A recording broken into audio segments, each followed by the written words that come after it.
ሰላም ከመይ ጸንሑ ክቡራት ተኸታተልቲ ሎሚ ሰለስተ ናሕሰ 2026 ዝተዳለዉ ሓድሽ ዜናታት ሒዘልኩም ቀሪበ ኣለኹ።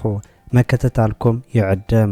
ፈለማ ቀንደብታቱ ኣብ ከባቢ ሸረሪና ክካየድ ዝቐነየ ውግእ ዝምልከት ዝወፁ ዘለዉ ሓድሽቲ ምዕባለታትን መንግስቲ ክልል ትግራይ ብጀነራል ሕሜቲ ተወቂዐን ዓወት ተጎናፂፈን ክብል ሎሚ ንግሆ ዘውፅኦ መግለፂ ዝምልከተን ጀነራላት ኤርትራ ናብ ትግራይ ብምእታው ምስ ጀነራላት ትግራይ ዘካየድዎ ዘተ ዝምልከተን ኣብ ውግእ ኢራን ኣሜሪካን ዘለዉ ሓድሽቲ ምዕባለታትን ሰራዊት ዩክሬን ኣብ ልዕሊ ሩስያ ከቢድ መጥቃዕቲ ይፍጽም ከም ዘሎን ዝብሉን ካልእን ዝሕብር ዝርዝር ዜናታት ሒዝናልኩም ቀሪብና ኣለና። ንቻናልና ሳብስክራይብ ብምግባር ክሳብ መወዳእታ ክትከታተሉና ብኽብሪ ንዕድመኩም። ኢራን ምስ ኣሜሪካ ዘተ ከም ዘይተካየድ ገሊጻ። ኢራን ሎሚ ሰኑ ንግሆ ምስ ኣሜሪካ ዝኾነ ይኹን ዘተ ከም ዘይተካየድ ዋላ እኳ እንተገለጸት ምስ ዖማን ግን መጻቦ ሆርሙዝ ውሕስ ምሕላፍ ዘኽእል ጊዜያዊ ሓባራዊ ኮሚሽን ንምቋም ትሰርሕ ከም ዘላ ገሊጻ። ወሃቢ ቃል ሚኒስትር ወጻኢ ጉዳይ ኢራን እስማኤል ባጋይ ንጋዜጠኛታት ኣብ ዝሃቦ መግለጺ ቴሄራን ምስ ማስካት ትገብሮ ዘላ ዘተ ኣብቲ ቀንዲ መስመር ማይ ጊዜያዊ መስመራት መራኸብ ንምቋም ዝዓለመ ምዃኑ ገሊጹ። ባጋይ ምስ መንግስቲ ኢራን ቅርበት ዘለዎ ማዕከን ዜና ፋርስ ብምጥቃስ እዚ ሕጂ ምስ ዖማን ንገብሮ ዘተ ኣብ ምርግጋጽ ውሕስ ምሕላፍ መራኸብ ብመጻቦ ሆርሙዝ ዘተኮረ ክብል ገሊጹ። ኣብ መጻቦ ሆርሙዝ ድሕነት መራኸብ ንምርግጋጽ ኣብ ዝሓፀረ ግዜ ጊዜያዊ መተሓላለፊ መስመር ንምቋም ምስ ዖማን ንሰርሕ ኣለና ክብል ወሲኹ ገሊጹ። ባጋይ ኣብ መንጎ ቴሄራን ዋሽንግተን ዘተ ይካየድ ከም ዘሎ ዝገልጽ ጸብጻባት ብምንጻግ ምስ ኣሜሪካ ኣይንደራደሪና ኢሉ። ኣሜሪካ መጥቃዕታትን እገዳታትን ክሳብ ዝቐጸለት ኣብ ኩነታት ሆርሙዝ ዝቕየር ነገር የለን ኢሉ። ፕሬዝዳንት ኣሜሪካ ዶናልድ ትራምፕ ትማሊ ሰንበት ምስ ኢራን ዘተ ካብ ሎሚ ሰኑ ድሕሪ ፋዱስ ከም ዝጅመር ገሊጹ ነይሩ። ትራምፕ ኣብ ቀረባ እዋን ኣብ መጻቦ ሆርሙዝን ምውጋድ ኒኩለር ኢራን ስምምዕ ክብጻሕ ከም ዝኽእል ተስፋ ከም ዘለዎ ገሊጹ እዩ።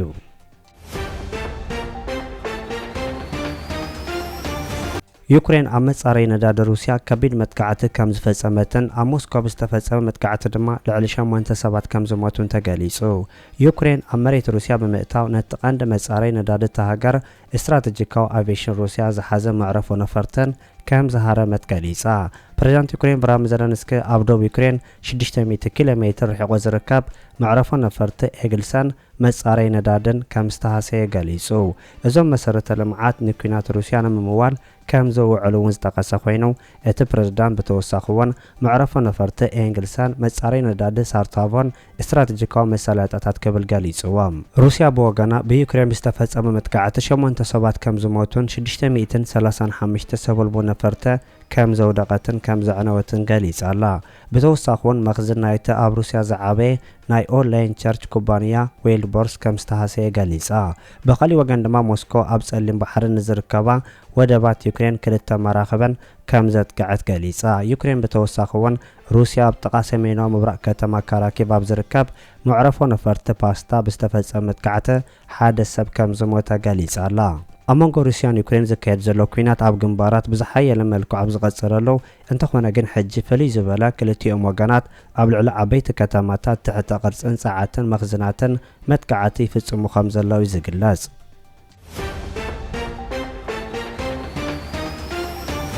ኣብ ሱዳን በመጥቃዕቲ 37 ሰባት ከም ዝሞቱ ተገሊጹ። ሓድሽ መጥቃዕቲ ድሮን ሰሜን ዳርፉር 37 ሰባት ምቕታሎን ኣብቲ ሓድሽ መጥቃዕቲ ብዓሰርታት ከም ዝቆሰሉ ሱዳን ትሪቡን ገሊጹ። ኣብ ከባቢ ቃብካ ኣብ ከባቢ ጉራዛውያ ከም ዝተፈጸመ ዝንገር እቲ መጥቃዕቲ ኣብ ቀረባ እዋን ኣብ ሰሜን ኮርዶፋን ድሕሪ ዘጋጠመ ስዕረት RSF ነቲ ሓይሊ መሊስካ ንምድኻም ዝካየድ ዘሎ መጥቃዕቲ ምዃኑ እውን ማዕከን ዜና ትሪቡን ገሊጹ።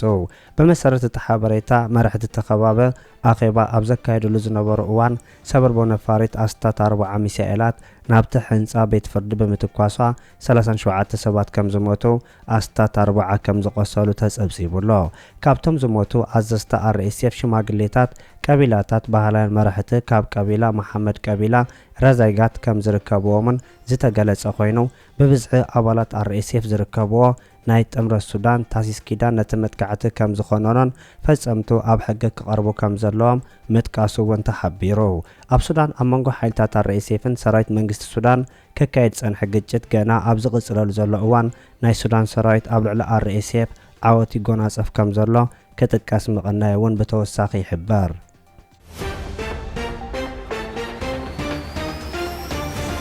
ኤርትራዊ ተቀዳዳማይ ብሽክለታ ቀዳማይ በመውጻእ ዓወት ከም ዘመዝገበ ተሓቢሩ። ኤርትራዊ ተቀዳዳማይ ብሽክለታ ተቀዳዳማይ ክለብ ሙቭስታር ናትናኤል ተስፋጽዮን ኣብ ስፓኛ ዝተኻየደ ቅድድም ሸርኪቶ ቀዳማይ በመውጻእ ታሪክ ሰሪሑ። እቲ ተቀዳዳማይ ኣብ ውድድር ክላሲክ ሸርኪቶ ዴጎሶ ነታ ዓወት ከም ዘመዝገበ እውን ክሕበር እንከሎ ትማሊ ሰንበት ኣብ ዝተኻየደ ናይ ሓደ መዓልቲ ምንባሩ እውን ይፍለጥ። እዚ ኤርትራዊ ተቀዳዳማይ ኣብ ናይ ዓቐብ ቅጽበታዊ ውድድር ኣብ መንጎቶም ኣብ ናይ መወዳእታ ዓቐብ ዘርእዮ ተወዳዳርን ኣእማኒ ብቕዓት ነቲ ዓወት ምብቅዑ እውን ይጥቀስ።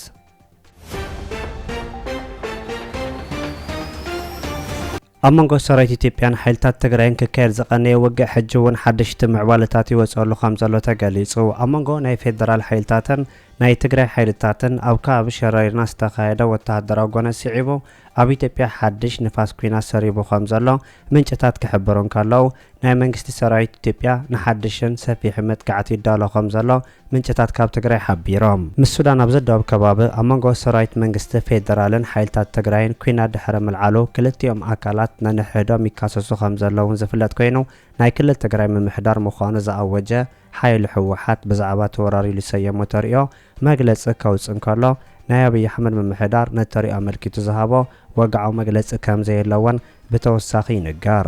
እዚ ከምዚ ኢሉ እንከሎ ኣብ መንጎ ወተሃደራዊ ሓይሊ ኢትዮጵያን ዞባዊ ሓይልታት ትግራይን ካብ ዝተለዓለ ውግእ ኣብ ሱዳን ዝርከቡ ኢትዮጵያውያን እውን ግዳይ ይኾኑ ከም ዘለው ናይ ሱዳን ናይ ስደተኛታት ወኪል መግላጹ ተሓቢሩ። ብሰንከተ ኩናት ዝተተኮሰ ኣብቲ ኣብ ደቡብ ሱዳን ኢትዮጵያን ዝርከብ ናይ ስደተኛታት ማዓስከር ድሕሪ ምውዳቑ ኣብቲ ማዓስከር ካብ ዝነበሩ ኢትዮጵያውያን ህይወቶም ክስእኑ ክኢሎም ከም ዘለውን እቶም ናይ ስደተኛታት ወኪላት ይገልጹ ኣለው። ኣብ ውሽጢ ሱዳን ኣብ ዝርከበ ማዓስከር ስደተኛታት ብሰንኪ ዝዓለበ ተተኳሲ ሓያሎ ኢትዮጵያን ስደተኛታት ከም ዝሞቱን ከም ዝቆሰሉን ኮሚሽን ስደተኛታት ሱዳን ዝገለጸ ኮይኑ ብዓርበ ኣብ ደቡብ ጎነፅ ድሕሪ ምልዓሉ እቲ ከባቢ ኣብ ፍጹም ስክፍታን ወጥርን ኣትዩ ከም ዘለውን ገሊጹ ኣሎ። ኣብ መንጎ መንግስቲ ኢትዮጵያን ሓይልታት ትግራይ ንክልተ ዓመታት ዝጸንሐ ኩናት ዘብቅዐ ናይ ፕሪቶርያ ስምምዕ ሕጂ ብወግዒ ተጣሒሱ ዳግማይ ኩናት ተወሊዑ ከም ዘሎ ዘመልከተ እቲ ኮሚሽን ስደተኛታት ሱዳን ዝምልከቶም ኣካላት ህይወት ንጹሃት ሰባት ንምድሓን ክጓየዩ እውን ፀዊዑ ከም ዘሎ ይጥቀስ ኣሎ። እቲ ቦታ ቀንዲ መተሓላለፊ ቦታ ኮይኑ ከገልግል ከም ዝጸንሐ ዝገልጽ እቲ ኮሚሽን ናይ ሕጂ ኩናት እውን ኣብ ርእስቶም ገና ናብ መንበሪ ገዛውቶም ዘይተመለሱ ስደተኛታት ተወሰኽቲ ስደተኛታት ዘስዕብ ምዃኑ ወሲኹ ኣጠንቂቁሎ። ሱዳን 63,000 ኢትዮጵያን ስደተኛታትን ሓተቱ ዕቑባን ከም ተእንግድ ዝገለጸ እቲ ኮሚሽን ካብቶም ስደተኛታት እቶም ዝበዝሑ ኣብ ደቡብ ኣብ ዝርከብ ግዛኣታት ገዳሪፍን ከሰላን ከም ዝርከቡ እውን ገሊጹ።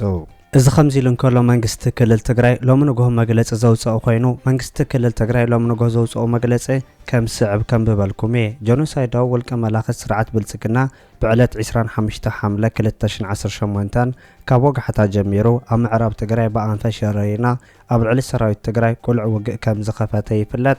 ኣብቲ ውግእ ህፁ ሓይልታት ደገፍ ተባሂሉ ይጽዋዕ ብማሕመድ ሓምዳን ዳግሎ ሕሜቲ ዝምራሕ ዕጡቕ ሓይሊ ሱዳን ካብቲ ከባቢ ተገዲዶም ዝተኣከቡ ዕጡቃት እውን ዝተሳተፉ ኮይኖም ዕሱብ ሰራዊት ጀኖሳይዳዊ ውልቀ መላኽት ስርዓት ብልጽግና ብዕስለ ተደጉኑ ኣለኒ ዝብሎ ኩሉ ዓይነት ዓቕምታት ሓይሊ ምድርን ኣየርን ተጠቒሙ ካብ ወጋሕታ ጀሚሩ ክሳብ ኣጋምሸት ተደጋጋሚ መጥቃዕትታት ከካይድ ፈቲኑ እዩ። እንተኾነ ግን ፍትሓዊ ዕላማ ተሓንጊጡ ሕድሪ ሰዋእተይ ኣይዕብርን ዝበለ ጅግና ሰራዊት ትግራይ ነቲ ተሃንዲዱ ዝመፀ ወራሪ ብምምካት ንሕልሚ ጸልኣ ከፍሽሎ ክኢሉ ብምዃኑ ሰራዊትና ሎሚ እውን ከም ትማሊ ብቕያስ ዘንቶ ነታሪክ ዝሰነድ ዘኹርዕ መስተንከራዊ ጅግነት ፈጺሞሎ ክብርን ሞሳን ድማ ይግብኦ።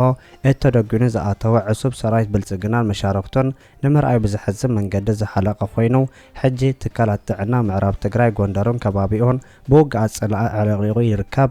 ነሲዕቡ ኣብቲ ከባቢ ዝተፈጠረ ምድንጋጽ ንምሽፋን ብዙሓት ውግኣት ብኣውሮፕላን ተጻዒኖም ናብ ካልኦት ከባቢታት ኢትዮጵያ ተወሲዶም ይውሰዱን ኣለው። ብልጽግና ንህዝቢ ትግራይ እንታይ የብረሰ ፈጺሙ ክድቅስ ኣይክእልን ብምዃኑ ትማሊ ዝፈተኖ ብዕስለ ዝተሰነየ ወራር ካብ ዝኾነ እዋን ብዝኾነ ኣንፈት ክቕጽለሉ ከም ዝኽእል ኣየጠራጥረን። ህዝቢ ትግራይ ድማ ህልውንኡን ድሕነቱ ርኡላውነቱ መሰል ዓርሰ ውሳንኡ ናይ ምውሓስ ሕጋውን ተፈጥሮዊ መሰል ኣለዎ። ስለዚ ኣብ መንጎ ምብራስ ምህላውን ኣብ ዝካየድ ግጥም ዓወት ናይ መን ምዃኑ ዓለማዊ ተመክሮ ኮነ ናይ ባዕልና ታሪክ ህያው ምስክር ክብል ገሊጹ። ብዛዕባ እዚ ኣብ ከባቢ ሸረሪና ክካየድ ዝቐነየ ውግእ ብወገን መንግስቲ ፌደራል ክሳብ ሕጂ ዝተባህለ ነገር የለን። መግለፂ ኣብ ዝወፀሉ ኣብ እዋኑ ክነቕርበልኩም ኢና። እዚ ከምዚ ኢሉ እንከሎ ወተሃደራዊ ኣዘዝቲ ኤርትራን ትግራይን ኣብ ትግራይ ተራኺቦም ዘተ ከም ዘካየዱ ተገሊጹ። ኣብ ዝሓለፈ 2 መዓልታት ዝተረኣየ ናይ ኩናት ኣንፈታት ዘበገሶ ምዃኑ ዝነገረሉ ዘሎ ጽምዶ ወተሃደራት ኤርትራን ትግራይን ኣብ ከባቢ ገሎ መኸዳ ምክያዱ ተገሊጹ።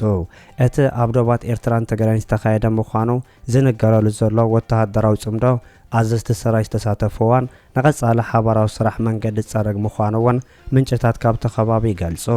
ኣብ መንጎ መራሕቲ ኤርትራን ትግራይን ንነዊሕ ዝኸደ ዝርርባት ክካየድ ምጽንሑን ናይ ሕወሓት መራሕቲ ምስ ናይ ኤርትራ መንግስቲ ምሕዝነት ፈጢሮም ብሓደ ኣብ ምስራሕ ከም ዝርከቡ ክገልጹ ምጽንሖምን ዝንገር እዩ። እዚ ከምዚ ኢሉ እንከሎ ናይ ግዝያዊ ምሕዳር ክልል ትግራይ ፕሬዝዳንት ዝነበረ ጌታቸው ረዳ ኣብ መንጎ ትግራይን ኤርትራን ዝካየድ ዘሎ ምሕዝነት ብምጥቃስ ናይ ትግራይ ኣዘዝቲ ሰራዊት መልእኽቲ ሓሊፉ ምንባሩ ዝፍለጥ ክኸውን እንከሎ ናይ ትግራይ ሰራዊት ብናይ ደገ ሓገዛት ተደፋፊኡ ኣብ ዘይወፁ ዓዘቕቲ ክኣቱ ከም ዝኽእል ምጥንቃቑ ተገሊጹሎ።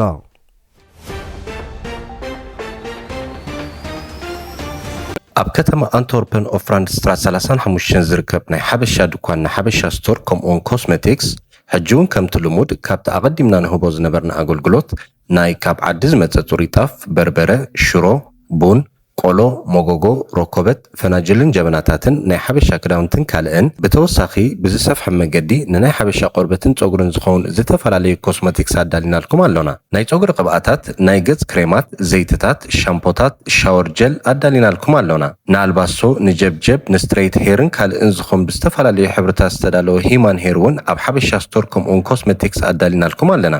ኣብ ድኳን ሓበሻ ስቶር ከምኡውን ኮስሜቲክስ ብምምጻእ بمجد ويب سايتنا habeshastore.be ويون أبزلهم مبتاخنكم بقدر تليفون بلاس 32 46 58 51 سوسة كلتا بمدوال بتأزوزنا تقولوا بتصحونا دولوا لنا بقرباتنا هم تعقبوا رقصانيا تاتينا habeshastore كومون كوسمتيكس كتما أنتوربن أوفراند سترات 35 بلجيوم قدر تليفون بلاس 32 46 58 51 سوسة كلتا ኣብ ከተማ አንትወርፕን ኦፍራንድ ስትራት 35 ዝርከብ ናይ ሓበሻ ድኳን ናይ ሓበሻ ስቶር ከምኡውን ኮስሜቲክስ ሕጂ እውን ከምቲ ልሙድ ካብቲ ኣቐዲምና ንህቦ ዝነበርና ኣገልግሎት ናይ ካብ ዓዲ ዝመፀ ጽሩይ ጣፍ፣ በርበረ፣ ሽሮ፣ ቡን፣ ቆሎ፣ ሞጎጎ፣ ሮኮበት፣ ፈናጅልን ጀበናታትን ናይ ሓበሻ ክዳውንትን ካልእን ብተወሳኺ ብዝሰፍሐ መገዲ ንናይ ሓበሻ ቆርበትን ጸጉርን ዝኸውን ዝተፈላለዩ ኮስሜቲክስ ኣዳሊናልኩም ኣሎና። ናይ ጸጉሪ ቅብኣታት፣ ናይ ገጽ ክሬማት፣ ዘይትታት፣ ሻምፖታት፣ ሻወር ጀል ኣዳሊናልኩም ኣሎና። ንኣልባሶ፣ ንጀብጀብ፣ ንስትሬይት ሄርን ካልእን ዝኸውን ብዝተፈላለዩ ሕብርታት ዝተዳለወ ሂማን ሄር እውን ኣብ ሓበሻ ስቶር ከምኡውን ኮስሜቲክስ ኣዳሊናልኩም ኣለና። ኣብ ድኳን ሓበሻ ስቶር ከምኡውን ኮስሜቲክስ ብምምጻእ بمجد ويب سايتنا habeshastore.be ويون أبزلهم مبتاخنكم بقدر تليفون بلاس 32 46 58 51 سوسة كلتا بمدوال بتأزوزنا تقولوا بتصحونا دولوا لنا بقرباتنا هم تعقبوا رقصانيا تاتينا habeshastore كومون كوسمتيكس كتما أنتوربن أوفراند سترات 35 بلجيوم قدر تليفون بلاس 32 46 58 51 سوسة كلتا ኣብ ከተማ አንትወርፕን ኦፍራንድ ስትራት 35 ዝርከብ ናይ ሓበሻ ድኳን ናይ ሓበሻ ስቶር ከምኡውን ኮስሜቲክስ ሕጂ እውን ከምቲ ልሙድ ካብቲ ኣቐዲምና ንህቦ ዝነበርና ኣገልግሎት ናይ ካብ ዓዲ ዝመፀ ጽሩይ ጣፍ፣ በርበረ፣ ሽሮ፣ ቡን፣ ቆሎ፣ ሞጎጎ፣ ሮኮበት፣ ፈናጅልን ጀበናታትን ናይ ሓበሻ ክዳውንትን ካልእን ብተወሳኺ ብዝሰፍሐ መገዲ ንናይ ሓበሻ ቆርበትን ጸጉርን ዝኸውን ዝተፈላለዩ ኮስሜቲክስ ኣዳሊናልኩም ኣሎና። ናይ ጸጉሪ ቅብኣታት፣ ናይ ገጽ ክሬማት፣ ዘይትታት፣ ሻምፖታት፣ ሻወር ጀል ኣዳሊናልኩም ኣሎና። ንኣልባሶ፣ ንጀብጀብ፣ ንስትሬይት ሄርን ካልእን ዝኸውን ብዝተፈላለዩ ሕብርታት ዝተዳለወ ሂማን ሄር እውን ኣብ ሓበሻ ስቶር ከምኡውን ኮስሜቲክስ ኣዳሊናልኩም ኣለና። ኣብ ድኳን ሓበሻ ስቶር ከምኡውን ኮስሜቲክስ ብምምጻእ بمجد ويب سايتنا habeshastore.be ويون أبزلهم مبتاخنكم بقدر تليفون بلاس 32 46 58 51 سوسة كلتا بمدوال بتأزوزنا تقولوا بتصحونا دولوا لنا بقرباتنا هم تعقبوا رقصانيا تاتينا habeshastore كومون كوسمتيكس كتما أنتوربن أوفراند سترات 35 بلجيوم قدر تليفون بلاس 32 46 58 51 سوسة كلتا